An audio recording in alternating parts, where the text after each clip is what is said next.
رجعلكوا الليلة دي بقصة حقيقية لبنت كان بيطلع لها دقن وشعر كثيف جدا في وشها وجسمها، وأبوها اضطر إنه يخبيها، لكن يوم فرحها حصل اللي ما كانش حد يتوقعه أبدا.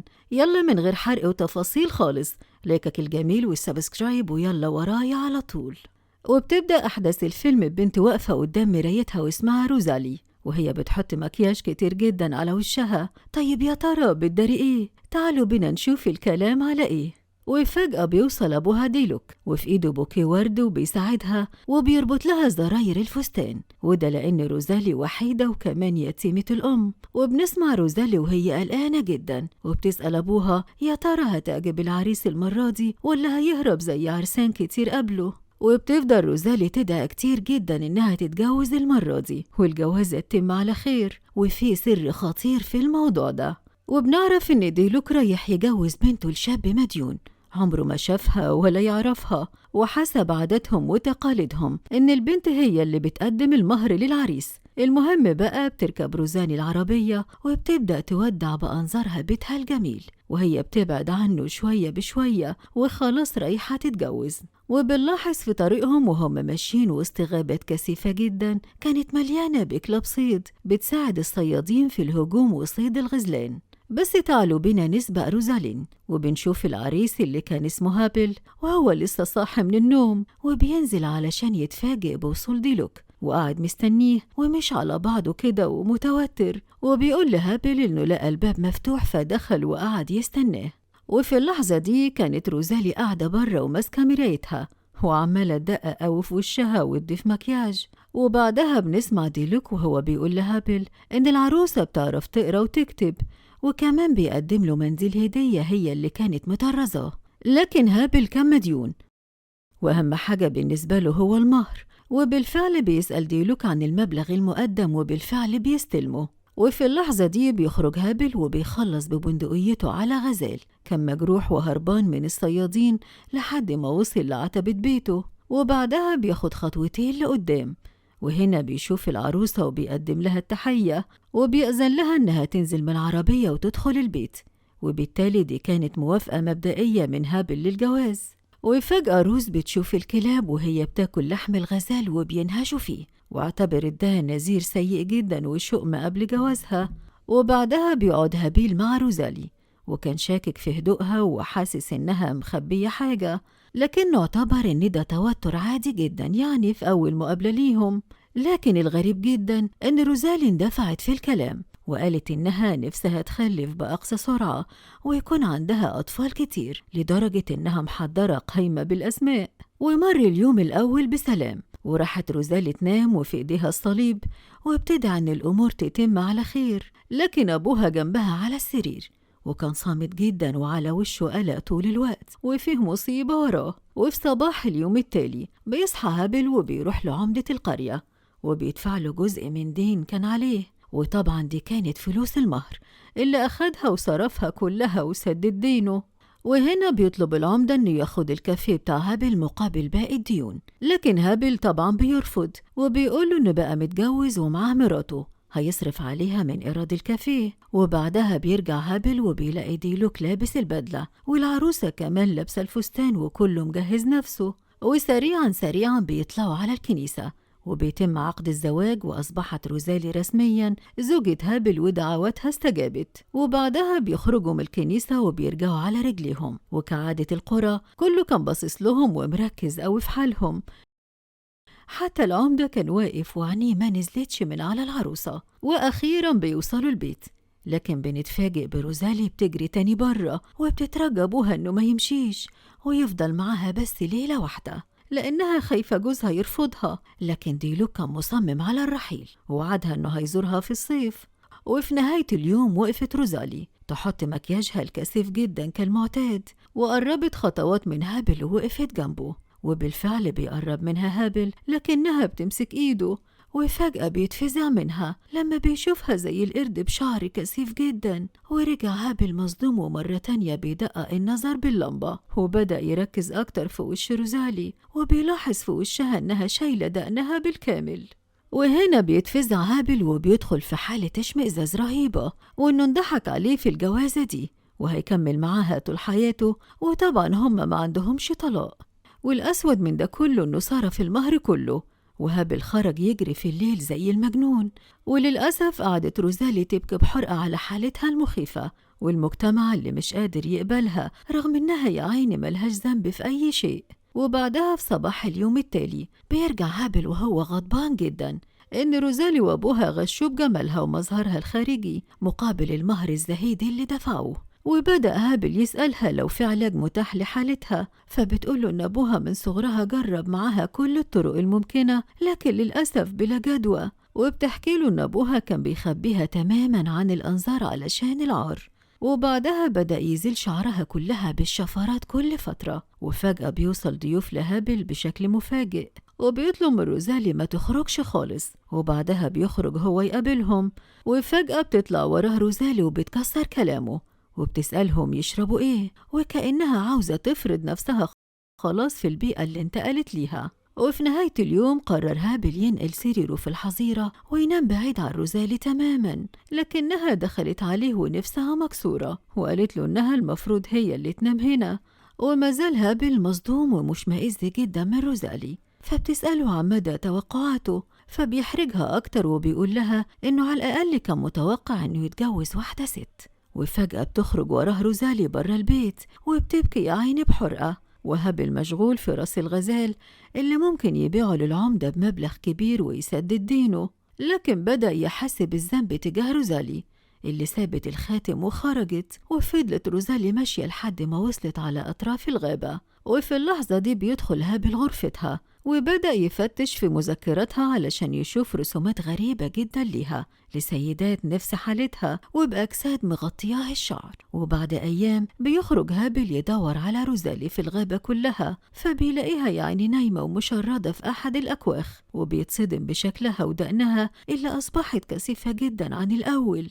وفي النهاية قرروا يرجعوا مع بعض، لكن في طريقهم كان في شخص اسمه مايكل مركز جدا معاهم، وبتحاول روزالي تغطي وشها بقدر الإمكان لحد ما وصلت للبيت، وبدأت تستخدم فرشة ومعجون زي الرجالة، وكمان معاها شفرات كتير جدا، وبتحاول إنها تشيل دقنها علشان ترجع لشكل طبيعي شوية. وبعدها خرجت روزالي بالقرب من غرفة هابل، لكن هابل في اللحظة دي كان خرج لأحد البيوت المشبوهة في القرية. وفي صباح اليوم التالي بتخرج روزالي تقطف التفاح من الجنينة، وبترجع على غفلة علشان تلاقي هابل رجع البيت، وبتتصنت عليه وهو مع العمدة، وبتعرف إنه مديون له بمبلغ كبير جدا وبيطالبوا بالفلوس. وبعدها بشوية بيدخل مايكل للكافيه وبيطلب مشروب من روزالي وبيفتح معاها كلام، وكان واضح كده إنه عينيه منها.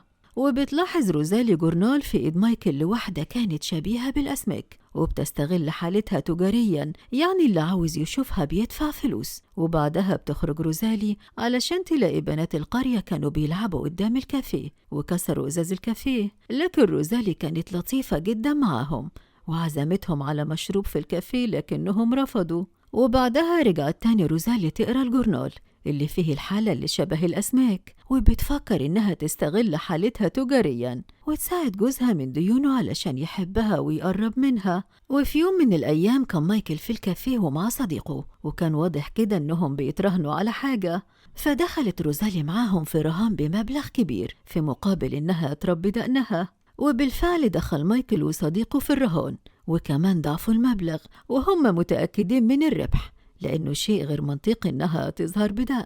وهنا شدها هابل على جنب وغضب منها علشان هتفضحهم، وبررت روزالي أفعالها بإنها عاوزة تسدد ديونه ولازم الكافيه ده يشتغل ويتملي بالزباين. وللأسف مازال هابل بيتردد بشكل مستمر على البيوت المشبوهة. واحدة فيهم بتقوله إنها سعيدة إنه اتجوز، وأكيد الست اللي اتجوزها دي فيها شيء مميز. وهنا بيضحك هابل من اللي بيسمعه، والكلام جه على الجرح قوي. وبعد أيام كان هابل مستني العشاء من إيدين زوجته وقاعد مخنوق وكاتم في نفسه الغيظ، وملاحظ إن روزالي سابت دقنها تنمو على غير العادة، وبتقوله إنه مجرد رهان وبعد مرور أيام في صباح يوم مشمس كده وجميل بنشوف روزالي قاعدة قدام المراية وعمالة تركز على صوابعها، وهابل بيتحسس وجه الغزالة اللي هيقدمها للعمدة وكأنها وجه زوجته، وبعدها قرر يقدمها هدية ثمينة جدا للعمدة علشان يسدد بيها جزء كبير من ديونه. وبالفعل بيوافق العمدة على الهدية وبيقبلها وبيخفض الدين.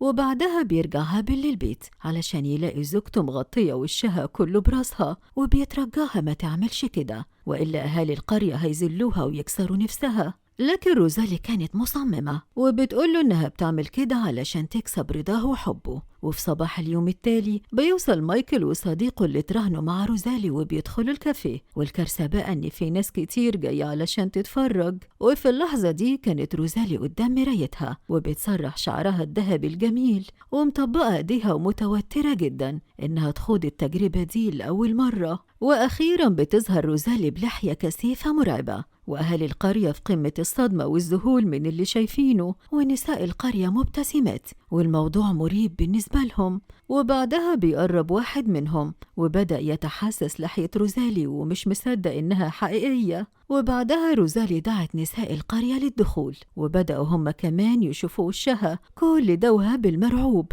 وعارف إن العواقب هتكون وخيمة. وفي نهاية اليوم بيدخل هابل على روزالي من غير استئذان، وكان محرج جدا منها ومن اللي حصل من شوية ومش عارف يقول ايه. لكن في صباح اليوم التالي الكافيه كان مليان زباين ومفيش ولا طاولة فاضية، ويتبدل الحال 180 درجة، وما زالت روزالي بلحيتها الكثيفة وبتقدم المشروبات للناس، والكل كان حاضر بس علشان يلقي نظرة عليها وعلى حالتها النادرة دي. وبدأت روزالي تعدي الفلوس والإيراد وتجمعها كلها لجوزها علشان إحساسها بالذنب إنها غشته وخدعته وحطت إيديها عليه تواسيه. وبالفعل هابل كان قلبه كبير، لكنه قال لها إنه خايف جدا من عواقب الأحداث دي. وبدأت روزالي تتصور بالكاميرا وحبت إنها تاخد صدى واسع جدا في فرنسا وتنشر قصتها وتوجه الرهاب الاجتماعي اللي عانت منه طول حياتها في حاجة ملهاش ذنب فيها. وبعدها الصحفي اللي كان بيصور وجه سؤال محرج جدا لهابل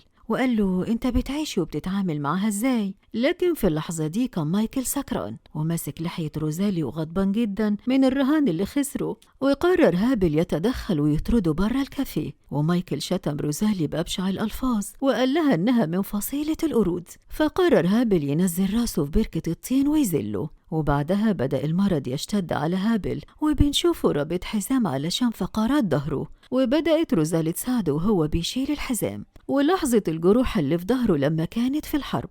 لكن هابل بيشكرها وبيطلب منها إنها تخرج. وبعدها بأيام بنشوف روزالي في الغابة وهي بتقطف الورود وحاسة لأول مرة بالسلام النفسي وإنها مش جبانة، وكانت بتقضي وقت طويل وسط الصخور علشان تفرغ طاقتها السلبية وترجع مبتسمة لبيتها مرة تانية. وبعد أيام بنشوف روزالي بتستخدم الأعشاب وبتداري الندبات اللي في ظهر جوزها وبتحاول تعالج فقرات ظهره بيها، وكان واضح كده إن هابل بدأ يتغير تماما ويسمح لها يعني إنها تقرب له. وفي المساء بنشوف العمدة داخل الكافيه ومستغرب جدا من كمية الزباين اللي موجودة فيه، وبيقرب من روزالي وبيقول لها إن ممنوع تقدم الكحول للصيادين اللي شغالين معاه. لكن روزالي كانت مرنة جدا في التعامل وبتقوله إنها هتراعي ده في المستقبل وبتقدم له كاس علشان يشربه. لكن العمدة كان واضح جدا إنه متضايق من الخير اللي أصبح هابل فيه هو وزوجته، وما يعرفش إن في الكواليس معاناة كبيرة جدا. وبعدها بدأ مقابلات روزي مع الصحفي تتكرر كتير، وده علشان ياخد الترند في الوقت اللي حققت فيه روزالي شهرة ضخمة جدا، وبدأت يصورها كتير جدا ويرسمها، والمسكينة يا عيني بتعاني داخليا، لكن نفسها تعوض جوزها خير بعد ما حست بالذنب ناحيته وخدعته هي وابوها في الجوازة دي. وفي اللحظات دي ما زال هابل بيتردد على البيوت المشبوهة، لكن في حاجة غريبة جدا كان حاسس بيها غير كل ده، وكان شارد جدا وتقريبا كده وقع في حب روزالي وخلاص ما عادش قابل حد غيرها. وبعدها بيرجع هابل علشان يلاقي زوجته قاعدة مع الست اللي ولادها كسروا الإزاز واللي كان اسمها مايا. وبعدها هابل لأول مرة بيقعد مع روزالي وبيلعبوا مع بعض كوتشينة، وكان واضح إنها طايرة من الفرحة ونظرتها ليه كلها حب واطمئنان. وفي نص الليل بيدخل هابل على زوجته روزالي والأول مرة بيتفقد شكلها ولحيتها المرعبة عن قرب، ولما قرب منها أكتر بيتصدم زي كل مرة وبيبعد خالص عنها. وبعدها بنشوف روزالي وهي قاعدة مع صديقتها مايا في وسط الغابة، وبنلاحظ العمدة كان بالقرب منهم وبيراقبهم. ولما بترجع روزالي مرة تانية بيسألها هابل كانت فين وبتعمل إيه، وده لأنه الزباين في الكافيه دايما بيسألوا عنها. وساعتها قربت منه روزالي وبصوت خافت وحزين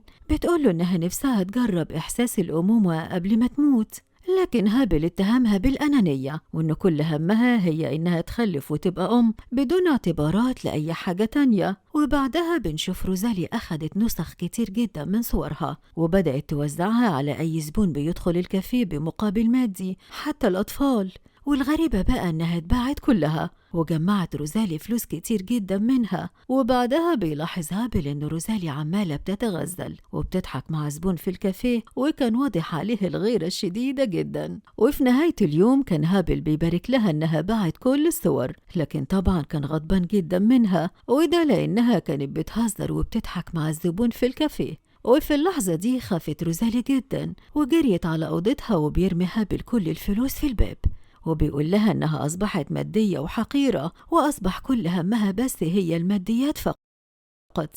وفي اللحظة دي كانت روزالي في أوضتها وخايفة جدا من هابل اللي الأول مرة بتشوفه بالعصبية دي. وبعدها بأيام بتروح روزالي للصحفي الرسام وقررت تعمل صور مثيرة للجدل أكتر عن كل مرة، وكأنها فعلا بتستغل حالتها بشكل غريب جدا. وبعدها لما بترجع تاني للكافيه وبتغسل الكاسات بيظهر العمدة وبيطلب منها مشروب وبيعرض عليها الصور الغريبة اللي تصورتها مؤخرا وبيحاول انه يمسك ايديها، لكن روزالي بتشد ايديها بسرعة منه وبترفض انه يكون اي حاجة بينها وبين العمدة. وبعدها مباشرة بيظهر هابل وبيسأل عن سبب وجود العمدة، وفجأة بتخرج روزالي مباشرة على صوت صراخ وكان واضح ان في حريقة بالقرب منها، وبتجري عليها مايا وهي بتبكي وبتشتكي لها ان الكل بيتهمها انها السبب في الحريق لانها اصبحت مدمنة على شرب الكحول في الكافيه. وطبعا اللي عمل كده كان العمدة علشان يتخلص من الكافيه واصحابه في القرية. وبعدها بأيام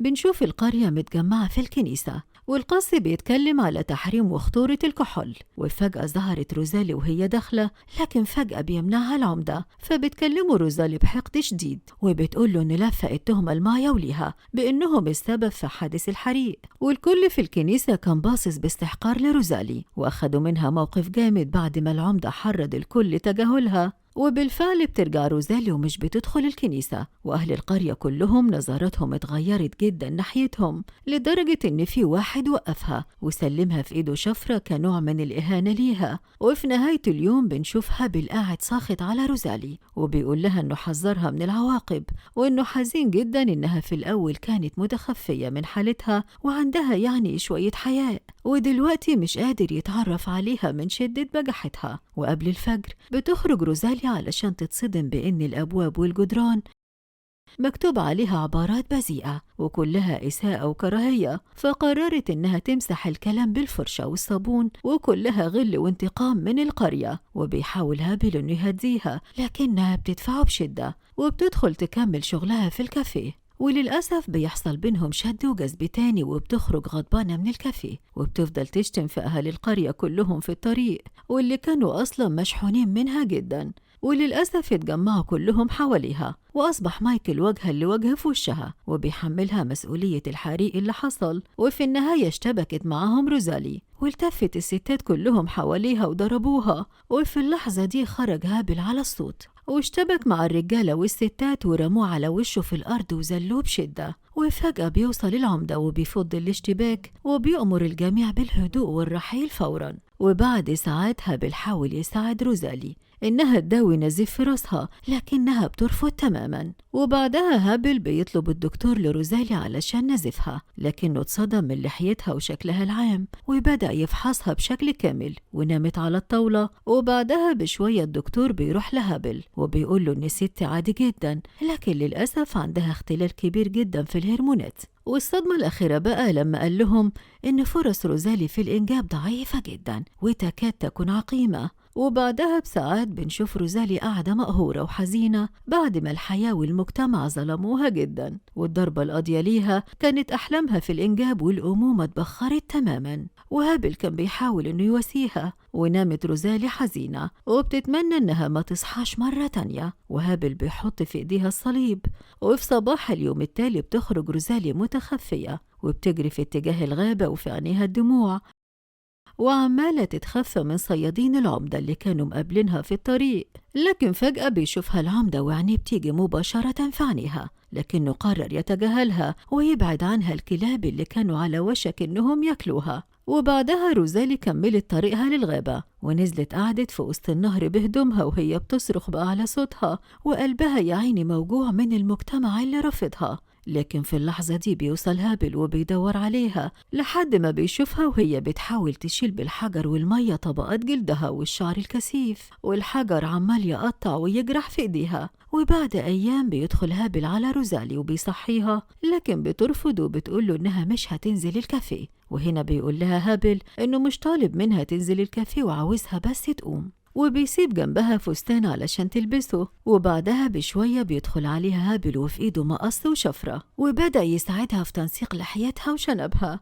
وساعتها ظهرت ابتسامة وسعادة على ملامح روزالي اللي رغم الهموم والمصايب أقل حاجة بتبسطها. وبعد ساعات بنشوف هابل وروزالي متجهين لدير معزول داخل الغابة، واقترح هابل عليها تقضي فترة في الدير علشان نفسيتها تتحسن. وفجأة روزالي بتشوف الأطفال وكانت مبسوطة جدا.